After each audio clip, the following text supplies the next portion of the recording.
Et non, Google ne m'a pas envoyé le Pixel 7 en test, et c'est peut-être mieux comme ça. Je vous vois venir, à première vue comme ça, vous vous dites, le changement est pas flagrant. C'est vrai que Google a pas pris beaucoup de risques, mais il y a plein d'autres marques, comme iPhone, sans les citer, qui font la même chose. Mais on a quand même une petite évolution. Déjà, le smartphone, le Pixel 7, est plus petit et légèrement mieux fini. Quand on va regarder les contours, le travail fait sur le smartphone, on peut se dire qu'on est sur un smartphone haut de gamme. Une bonne finition, une bonne qualité de fabrication, et en plus de ça, l'évolution design est quand même présente. Le smartphone est un petit peu plus arrondi, bon, les contours font une meilleure qualité. On a aussi pas mal de couleurs, bon là j'ai pris la version citron doré, j'aurais pas dû, hein. C'est mon avis, j'aime pas trop ce jaune pisse. C'est que ça qui m'est venu à l'esprit. Mais par contre, les contours dorés, je kiffe. Quoi qu'il en soit, pour la prise en main, je le trouve excellent, malgré qu'il soit un petit peu lourd, mais ça passe, 197 grammes. Mais honnêtement, il est super agréable à utiliser à une main. Et le pompon sur la Garonne, c'est qu'il est étanche. Et oui, on est sur un smartphone IP68 à seulement 649 €. Et rien que ça attaque très fort. Et finalement, ce module photo, il a quand même beaucoup de changements, qui est légèrement plus arrondi. Cette fois-ci, on voit les caméras.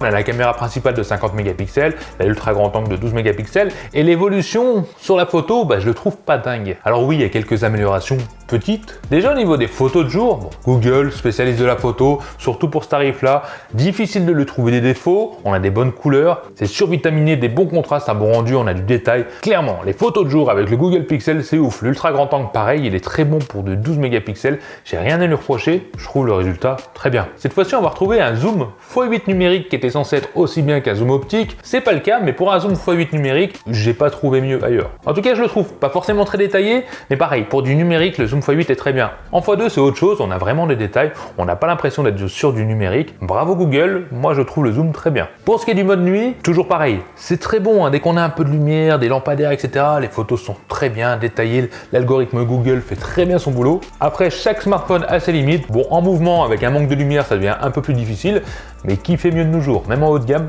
Je sais pas. Là où il est un petit peu moins bon pour les photos de nuit, c'est sur la partie selfie. Alors quand on bouge pas, qu'on a un petit peu d'éclairage, c'est super, hein, c'est excellent. Par contre, un manque d'éclairage, toujours pareil, on bouge un petit peu, c'est moins bien, mais ça reste quand même bien. On va dire que l'algorithme a plus de mal à traiter, ce qui est normal. Pour ce qui est de la journée, alors c'est excellent, pareil, un traitement d'image, il arrive bien à gérer les contre-jours, les hautes lumières, il gère vraiment très bien tout ça. Là où on peut lui trouver quelques petits défauts, on va dire ça va être sur les détails. Oui, les photos sont détaillées, bon, si on zoome un petit peu, c'est pas flagrant, on n'est pas sur le 50 mégapixels non plus. Mais là, je suis vraiment très exigeant. 649 €, je le rappelle. À sa sortie, hein, il sera même sûrement moins cher dans 6 mois. Il y a une amélioration aussi pour la vidéo. Bon, soyons clairs, soyons honnêtes, vous le voyez tout de suite au niveau de la vidéo, je suis pas convaincu. Alors je vais courir un peu quand même, pour voir stabilisation, franchement.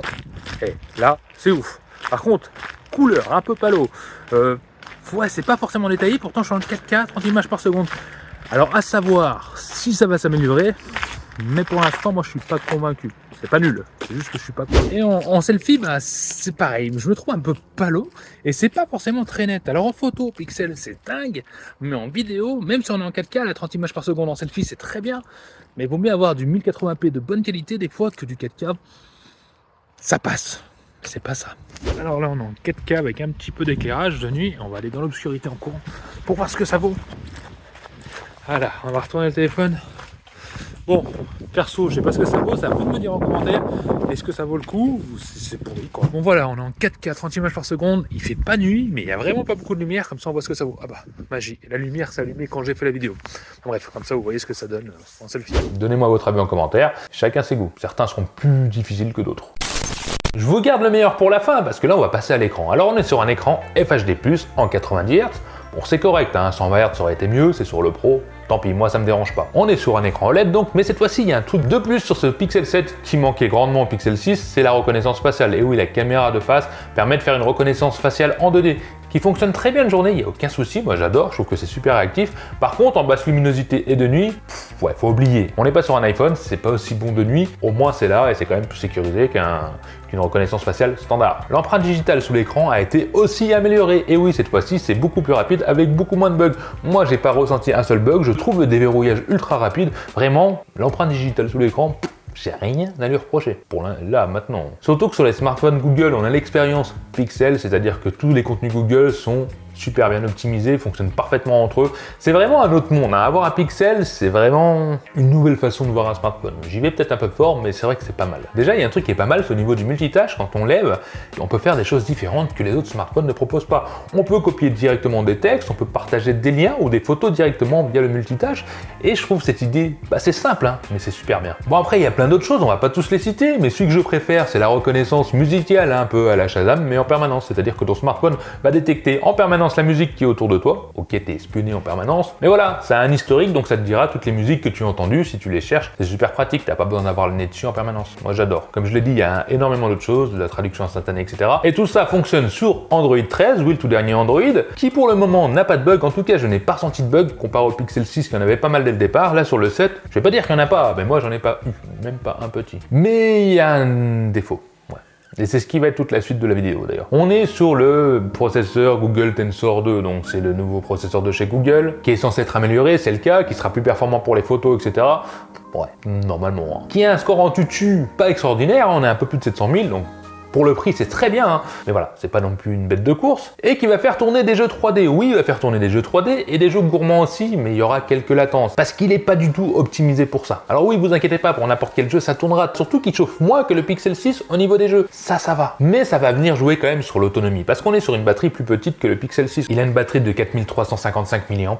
Bon, ça reste correct, hein, si c'est bien géré. Et honnêtement, à l'utilisation standard de tous les jours, le multitâche, les applications, les réseaux sociaux, quelques photos, quelques jeux, je tiens la journée largement. En tout cas, il me reste 20 à 30% en fin de journée, ça c'est très bien. Mais à partir du moment où on a une utilisation pas trop quotidienne, on fait un peu trop de jeux ou on utilise des applications pas forcément très optimisées, voire des jeux pas très optimisés. Là, le smartphone a tendance à chauffer un petit peu plus. Et à partir du moment où il vient chauffer, il chauffe pas qu'un peu, il chauffe très bien. Et là, la batterie va venir fondre comme neige au soleil. Et la journée ne sera pas tenue du tout. Sachant qu'au niveau de la charge, il est pas du tout très fort. On a une charge rapide, soi-disant de 30 watts. Il viendra charger complètement en plus d'1h30, mais l'expérience que j'ai vécue négative par rapport à ça, c'est que quand je téléchargeais le jeu Genshin Impact, il me restait 20% de batterie. J'ai voulu le mettre en charge pendant qu'il téléchargeait le jeu, et finalement, il est juste resté à 20%. Il n'a pas réussi à monter en charge pendant que ça téléchargeait. C'est impossible. Donc... Et d'ailleurs, truc méga important que j'ai oublié de vous dire, la boîte. Il n'y a pas de chargeur dans la boîte. Non.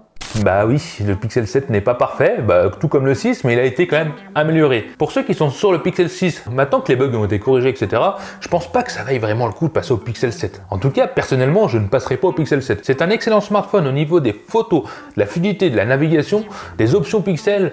Ouais. Honnêtement, à 649 €, je sais pas si on peut trouver mieux. Par contre, son plus gros défaut, en fait, qu'on vient retrouver par rapport à ça, c'est vraiment cette charge rapide et cette autonomie qui peut être très bonne selon l'utilisation et vraiment très moyenne pour d'autres personnes. Et c'est peut-être le seul truc qui me ferait douter sur smartphone, parce qu'il faut l'avouer, 649 €, un smartphone aussi bon en photo, avec toutes ses options et aussi agréable à utiliser, je sais pas si on arrive à trouver mieux en face. Je le répète, c'est possible, mais c'est difficile. Alors j'aimerais bien avoir votre avis par rapport à ce que vous avez vu dans les commentaires là chez vous. Est-ce que vous l'avez en main? Est-ce que vous avez pu le tester aussi? D'ailleurs, la Pixel Watch que j'ai au poignet arrive en test juste après. Donc abonnez-vous pour être averti du prochain test. Et puis voilà, et je vous dis à la prochaine les amis. Allez, bye.